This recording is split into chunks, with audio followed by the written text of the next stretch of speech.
everyone, welcome back to Interviews with Plants. I'm Alex, and today we're talking to the yellow cedar, scientific name Callitropsis nootkatensis. Now the scientific name for this tree has changed a few times, so you may know this tree as either Xanthocyparis nootkatensis or Chamaecyparis nootkatensis. This is a conifer tree that is common in middle to higher elevations in the Pacific Northwest.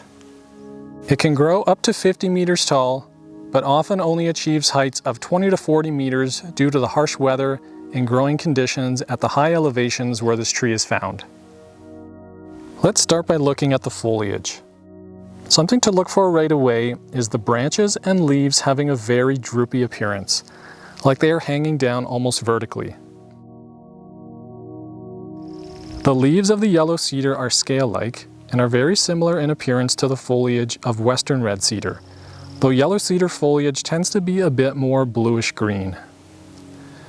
Another distinguishing feature is the feel of the scale leaves. Red cedar foliage is smooth and appears almost like a braid of hair.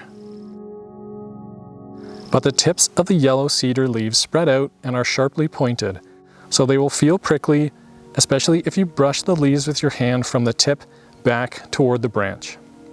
Finally, if you crush a bit of the foliage, yellow cedar will have an unpleasant or moldy smell compared to the sweet smell of the red cedar. Let's look at the bark next. The bark of yellow cedar is similar to red cedar, but tends to be lighter in color, a light grayish brown.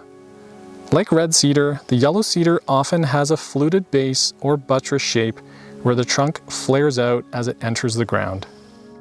But unlike red cedar, if some of the inner bark of yellow cedar is exposed, it has an unpleasant smell that has been described by some as raw potatoes and by others as cat urine. In most cases, you won't be able to remove any bark for the purpose of tree ID, so we recommend relying on other identification features.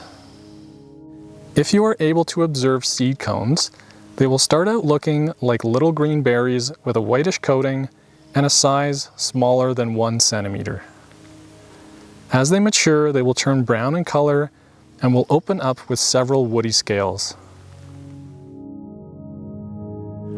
So those are some of the key features to look for when identifying yellow cedar. So let's thank this tree for its time. I want to thank you for watching. If you enjoy these videos, leave a like below and consider subscribing to our channel. It really helps us out. Thanks. See you in the next one.